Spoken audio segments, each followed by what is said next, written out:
रसूल पाक दोनों आयोने रसूल पाक देखले কেমন হতো জন্ম আমার নবীর যুগে হলে কেমন হতো জন্ম আমার নবীর যুগে হলে কেমন হতো আসতো ভেসে হযরতে বেলালের মধুর আজান যে আজানে ছিল এমন প্রেম মুগ্ধ রহমান আসতো ভেসে হযরতে বেলালের মধুর আজান যে আজানে ছিল এমন প্রেম মুগ্ধ রহমান দয়ার নবীর পিছে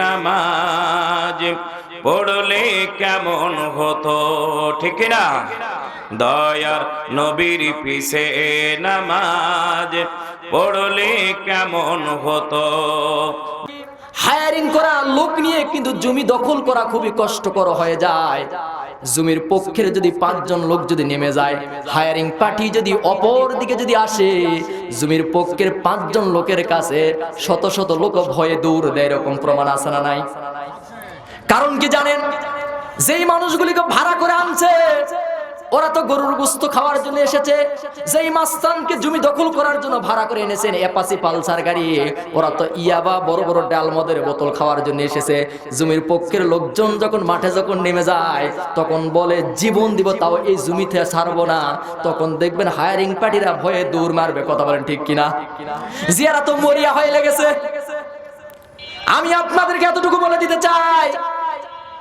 আমি হুমায়ুন কবির আর রাজি আপনার বাবা মারা গিয়েছে আমাকে আপনার বাবার জন্য দোয়া করার জন্য আপনি নিয়ে চলে যাবেন কবর পাশে দাঁড়িয়ে আমি দোয়া করব কবুল হতেও পারে নাও পারে 100% ওয়ারেন্টি গ্যারান্টি দেওয়া যাবে না কিন্তু আপনার বাবা মারা গিয়েছে সন্তান যখন আপনার বাবা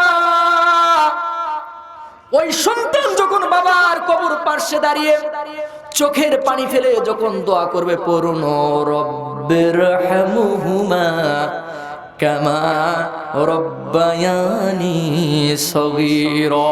এমন করে যখন দোয়া করবে 100% আল্লাহ রব্বুল আলামিনের আরশ আজিম যেন কম্পমান হয়ে যাবে। রব্বুল আলামিন ফেরেশতাদেরকে বলো, ফেরেশতারা আমার আরশ কেন কম্পমান হয়ে যাচ্ছে, তোমরা একটু দেখো না কেন। ফেরেশতারা বলবে, রব্বুল আলামিন তোমার এই বান্দা সগগুবিনাথ গোবর চোপা বাজারের এলাকায় বাবার কবর পাশে দাঁড়িয়ে চোখের পানি ফেলে সন্তান কাঁদতেছে। আল্লাহ রব্বুল আলামিন বলবে, ও ফেরেশতারা ওই বান্দা কি আমি আল্লাহ আমারে দেখছে কই না দেখে নাই, আমার জান্নাত দেখছে কই না দেখে নাই, আমার মিজান দেখছে কই না দেখে নাই। ও ফেরেশতারা তোরা সাক্ষী থেকে দাও, যেই বান্দা আমি আল্লাহ আমারে দেখলো না, আমার জান্নাত দেখলো না, জাহান্নাম দেখলো না, শুধুমাত্র নবীর কথা বিশ্বাস করে, কুরআন হাদিসের কথা বিশ্বাস করে, আলেম ওলামার কথা বিশ্বাস করে, রাতের আরামের ঘুমটাকে হারাম করে, অথবা ঠান্ডা পানি দিয়ে উযু গোসল করে, অথবা বাবার কবর পাশে দাঁড়িয়ে চোখের পানি ফেলে দোয়া করে, ওর বাবার কবরে যদি আযাব থাকে, আযাবের পরিবর্তে ওই সন্তানের চোখের পানি নাকের ডগায় গড়িয়ে আসার পর মুহূর্তে তার বাবার কবরটা জান্নাতের বাগিচা বানায় দাও, পড়ে না আমিন। যারা আল্লাহর দ্বীন কায়েমের জন্য জানবার সৈনিক, আল্লাহর কোরআনের কথা তাদেরকে শোনাতে চায়। মুজাহিদের মতো আওয়াজ দিতে হবে যেন ঠান্ডা এই প্যান্ডেল থেকে চলে যায়। লিল্লাহি তাকবীর। তাও গরম হয় না। আচ্ছা, ফেরাউনের নাম শুনছেন নি? নাম কই বদল গেছে নি? বাড়ি বদল গেছে নি?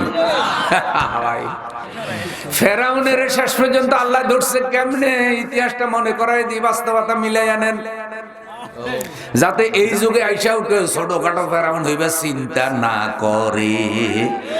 হাতি গোনা গেল তল, ছাগলে কয় কত জল, নতুন করে ফেরাউন হওয়ার স্বপ্ন জাগছে।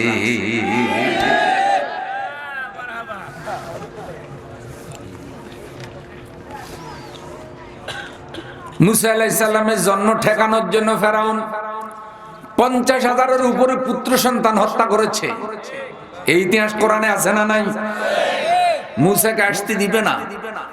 ফেরাউনের মতো জালিম যে আনা রাব্বুকুমুল আলা বলেছে, সে জমিনে থাকবে, মুসা আসতে পারবে না। সুর সিটার বাটপার হাইজাকার রংবাজ বেনামাজি মদখুর জমিনে বাহাদুরের মতো কথা বলবে, অথচ আল্লাহর কোরআনের আইনের পক্ষে কথা বলা যাবে না। এই কাজ যারা করে তারা ফেরাউনের প্রেতাত্মা।